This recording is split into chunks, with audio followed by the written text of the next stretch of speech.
Karen, Harry and I have taken a last-minute opportunity in 2025 to get in a couple of final walks. We've come to Wales, and this walk takes in the riverside path from Beddgelert down to the Aberglaslyn Pass. It also includes the tragic tale of Gelert the dog.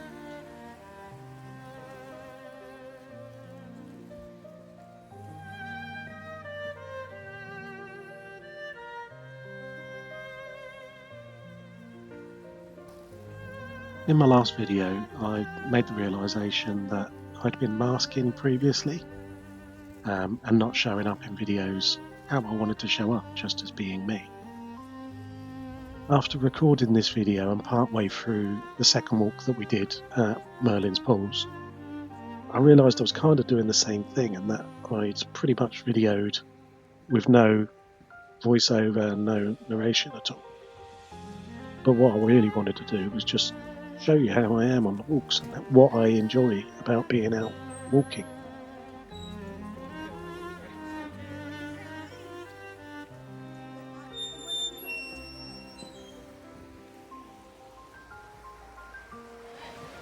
Going to start the walk at the bridge that crosses the joining of the rivers.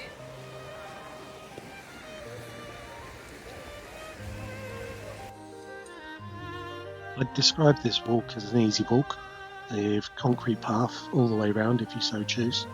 There are also grass paths that you can take if you want to.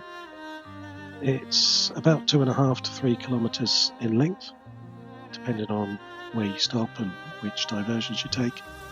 And it took me around an hour to do the walk, with stops to look at things and take in the tale of Gelert the dog. It's pretty flat all the way around with only 24 feet elevation. So yeah, a nice, easy, accessible walk for anybody that likes a bit of fresh air.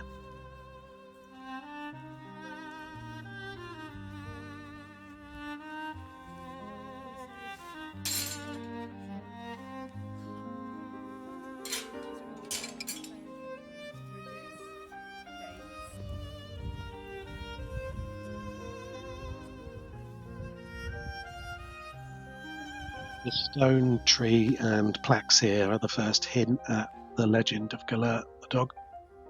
This is actually Gelert the dog's gravestone, and is covered in the legend that I'll give you an abridged version during this video, but my full version of the story can be downloaded from the Ko-fi shop.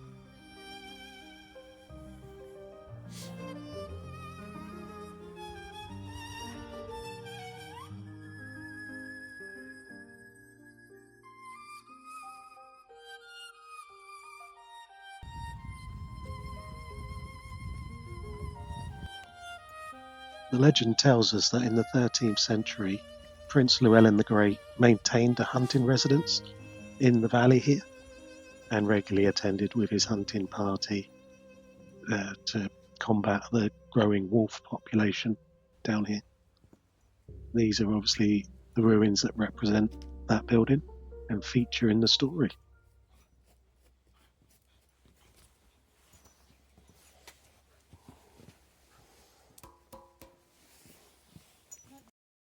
The story goes on to say that among Llewellyn's hunting party, his outstanding favourite of them all is a dog called Gelert, who's ferocious on the hunt and obedient, but is also kind and gentle in the household. And Llewellyn holds the dog in high reverence, second only to his own son.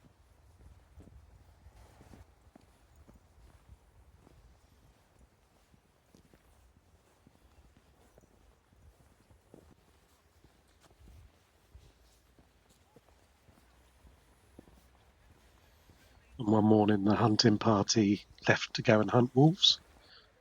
Llewellyn left his son in the care of the family nanny back in the residence while they went on to the wolf dens and area beyond the river where we can see the trees on the left here.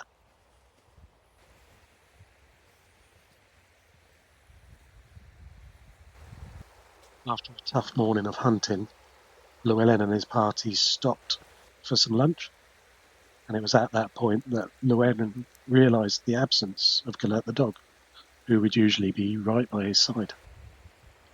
After some searching and asking the rest of the party if anyone had seen the dog, he realised that he hadn't been there for some time, and wondered if Gelert had been injured in the hunt and made his way back to the residence.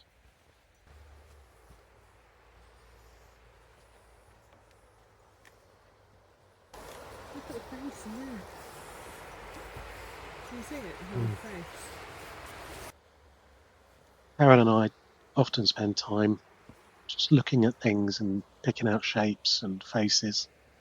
Obviously, in the trunk of this tree, I could see a wolf. Karen could see an owl. But this place in particular, on the walk, I don't know, it felt like the veil between our world and some magical fairy world was a lot thinner. There were lots of shapes and trees looking like guardians. And yeah, you could just let your imagination run wild in this bit.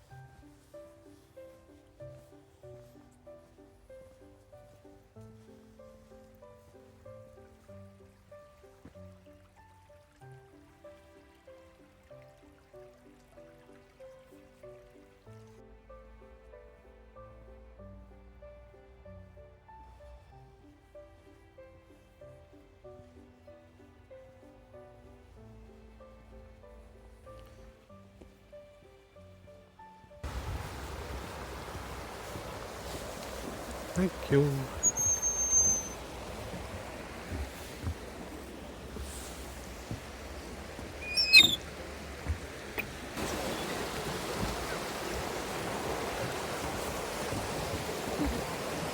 He doesn't like bridges. Are you okay?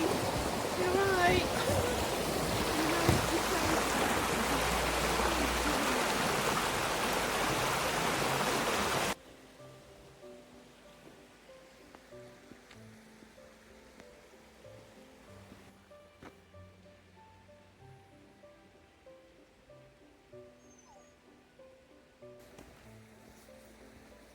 Okay, so back to the story.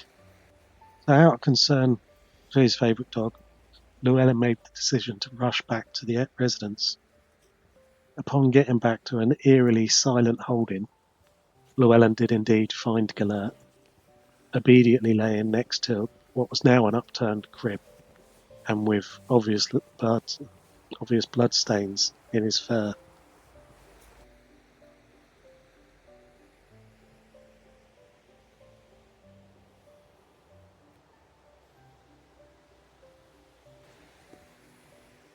As there was no sign of his son, Llewellyn jumped to the conclusion that Gelert had taken an opportunity to go back to a near-empty household and had indeed murdered Llewellyn's son. In a tempest of horror and fury, Llewellyn drew his sword and struck Gelert.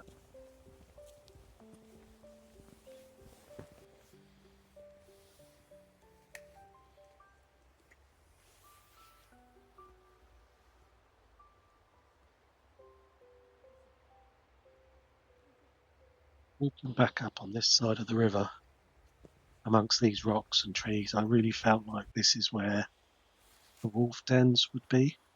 They're little caves formed by the fallen stones. And yeah, it just felt like somewhere that wolves would hang out, I guess.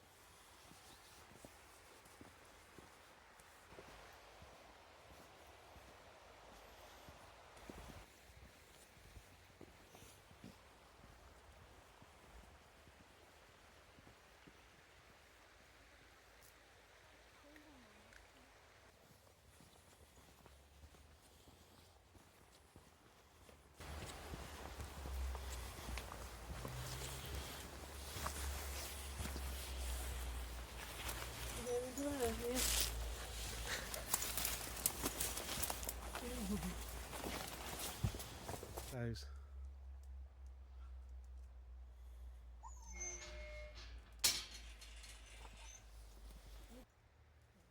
At that moment, as Gelert lay there, saddened and dying, a child's cry filled the air.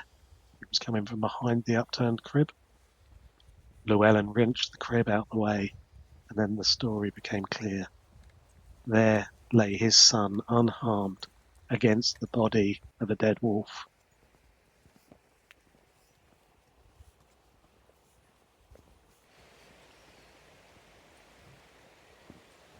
Prince realised that far from coming back to murder his son, Gelert had actually come back to save him. He was so saddened that he ordered the burial of the dog nearby and a stone laid to mark his resting place.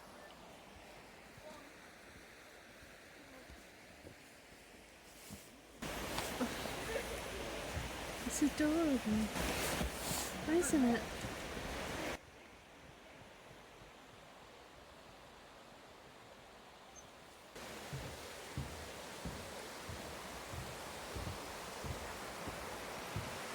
And from then on, the town of Beddgelert got its name as the resting place of Gelert the dog.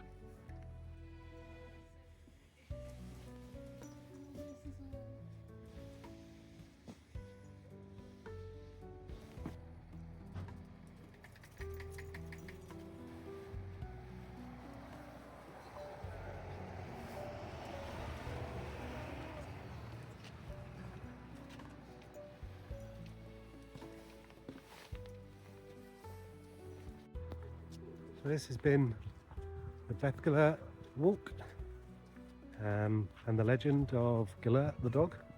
Such a sad legend, bless him.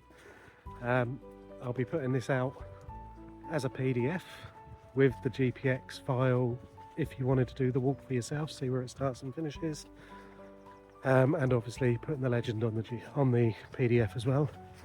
So hopefully there should be a QR code up the top there now where you can get that from the Ko-fi store if you wanted to come and do it.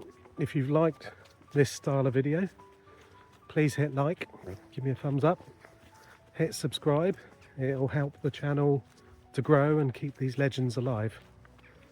Yeah, and leave a comment below of any other legends that you'd like to see walked, or any other stories that you're interested in, or things that you'd like to see. Leave me a comment below, that would be brilliant. And yeah, thank you very much for joining me. It's been great having you along, and I'll see you on the next one. Bye.